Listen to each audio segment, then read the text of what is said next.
Good morning, Mount Sinai. As Lolita said, I am a nurse. I work on a medical surgical floor. So if you were here last Sunday and heard Erica's presentation, she works with cancer patients. I do not. I do not work with cancer patients, but the information that I want to present to you about breast cancer is the same information that you will find in the bulletin because if you need a reference, I wanted you to have it. As we know, breast cancer is the result of growth of cancer cells in breast tissue. As a nurse, one thing that I learned is that we all have breast tissue, male or female, and we all have cancer cells. It's just a matter of when those cells begin to grow, and that's when it starts causing issues in the body. So men, you are not exempt from this disease. Men also can have breast cancer. The symptoms, signs may vary according to in different people. So just because one person has this sign does not mean you have it, or it does not mean that you won't have it. But what's common when we hear breast cancer, we always know that most of the times you feel a lump. That may not be the situation for everybody, but that is one of the common symptoms. Still do your breast exams, feeling your breasts, men and women, looking for or feeling for lumps. And I was trying to get a model so that just so that you can see what a lump feel like. But if it's not smooth, if it feels like a lump, a bump, then you may want to get that checked out. Get used to looking at yourself. The only way you will know if something is wrong with you is if you know what you look like. Okay, that's your guiding. That's your guideline. That's your basis. Okay.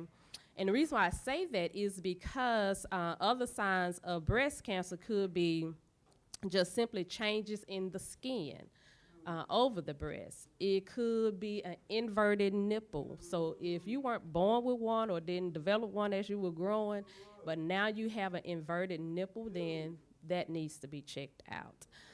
Redness, pain, a rash that will not go away. So any change in your body, then on the outside as well as on the inside, then you need to seek help. Now, I must stop and cite a disclaimer because I know that we all think that nurses know everything, and some people hang on to our everlasting word. But this information that I am sharing with you is for information only. It is not to treat, it is not to diagnose, it is not to cure, but it's for your information, hopefully your guide to pay attention to your body and to seek help. There are some things that I do want to share, although things may be different in different people. Something that may be the common denominator in all of us are those risk factors that we have control over. And it is in the bulletin, but I will go over it. And one of them is no particular order, but one is to get and stay at a healthy weight. And that is what your healthy weight is.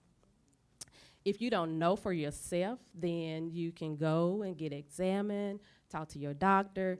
They can pull those numbers together, do lab work, and see what healthy weight means for you. It looks different for everybody. That number is different for everybody. So it's your healthy weight, okay? Health is not a one-size-fit-all. It is what needs to fit for you. It's what it means for you. Be physically active. A lot of times when we hear that, we like, girl, I ain't going to no gym. I ain't joining no membership. But no, it does not mean go to the gym and pump iron. it does not mean train for a marathon. Everybody here who knows me know I love running. But what it means is move. It does, if you move outside, you get two bonuses. You get that vitamin D from that sunlight, and you're moving your body, okay? But say, I can't go outside. That's fine. Move around in your home. You know, you say, well, I do. I go to the kitchen. Make it intentional. When you're watching TV, doing the commercial breaks, get up and just move, you know, like you're walking. Walk in place, walk around your house, you know, do more than what you're doing typically, okay? So being physically active, that's what that means. I know a lot of times we fall to, well, I do this and I do that. That's good. But you need to do more. So increase it and think of how you can make that your physical activity. Avoid or limit alcohol intake. So if you have to drink more than what's recommended, then that may be an issue for you that you need to come to terms with and figure out how you can get that under control. A lot of times we think that alcoholism causes liver cancer, liver disease, and it does, but it is also linked to cancer, breast cancer, as one of the top ones, but cancer period, okay? So if you need more than that recommended drink, then you may need to seek help. Eat a diet high in fruits and vegetables. That's something we don't do. A diet high in fruits and vegetables. And for the meat eaters, clean meat. So what I mean by that, because if somebody would have told me that before I even got all off into what healthy eating looked like, I'd be like, what are you talking about? I watch my chicken.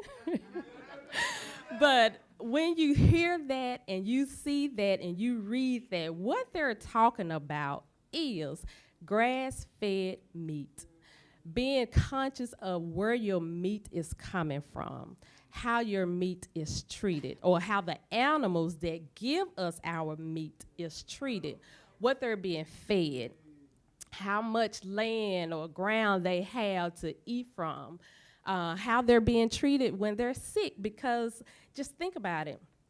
When we're eating animal meat, we're eating whatever lifestyle they had, okay? We're eating whatever type of treatment they had when they got sick. So you have to take that into consideration. So what is out in the world now is grass-fed. Yeah, it may cost a little bit more, but I promise you, chemo, radiation, and pills cost more. So, you know, you have to think about, do I want to feed the disease or do I want to fight it? And a lot of times we can fight it with what we put in our mouths. Avoid or limit red meat. So notice that science or research or literature signals out red meat from just meat, okay? So you have to think about what all that entails. Red meat is not the best meat for us, but if you are a red meat eater, maybe limit, okay? Instead of having it every day, maybe just 2 or 3 times a week, you know? So it's what you're willing to give up and what you're willing to adopt for your health. Avoid processed food and saturated fat. You're gonna find that I don't care if it's a whoever is giving you information about how to be healthy. That is the number one thing that everybody will agree with, including your doctors, even if they don't tell you. Including your doctors. Processed meat, saturated fat, I don't care what it is, it's most likely behind whatever diagnosis you get. Not just cancer, but any diagnosis that you get. You can always link it back to processed meat and saturated fat. Decreased stress, we know all about that, however that means to mean for you. then that's what you need to do. Sometimes you may have to say, like Pastor said, hey, I'm going to call you back. I'm listening to somebody else right now. So and even if that somebody is you saying, I'm on a negativity fast right now, girl, I cannot hear the gospel. I cannot hear the gossip today. Not gospel, the gossip. I cannot hear that today, okay? So check with me later, but not today. Get enough sleep. It's ideal to get at least 6 to 8 hours of sleep nightly. Hydrate. Hydrate with water or, and that can be a whole big rabbit hole, but drink your water, okay? Keep it clean. Be consistent with whatever plan you and your doctor decide for you to become that healthy person, then you need to be consistent with that. And last and not least is listen to your body. The Lord has given us a wonderful messenger inside of us. Of course, it's the Holy Spirit, but also it's your body. Our body talks to us. That headache means something. That headache is saying, girl, look, I need a little more water, or I need to relax, or you need to feed me. So your body talks to you. We just have to slow down and listen to it. Every time I eat sweets now, my body is saying, what are you doing here? Okay, that was our sermon today. What are you doing here? So our body talks to us. We just have to listen. And we have to listen beyond the taste buds, because the taste bud's going to tell you, girl, that chocolate was good. You're going to say, I know, right? Let me get another piece. And your insides is just like if you have pain or if you start sweating, ooh, them hot flashes, Lord, Miss Curry, how come you didn't tell me about them? But them hot flashes come because you done ate something and you at that age where all that stuff supposed to be happening. That's your body talking to you.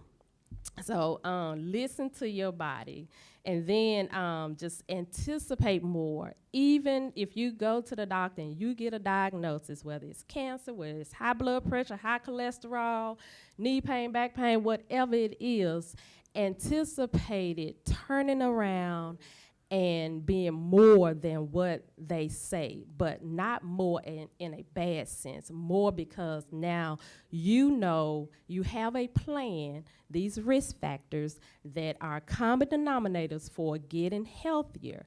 You're gonna try to incorporate those however you need to incorporate them and anticipate more. Change comes with consistency, dedication, commitment, time, effort, and education. All of this information can be found at the American Cancer Society Guideline for Diet and Physical Activity for Cancer Prevention. Thank you.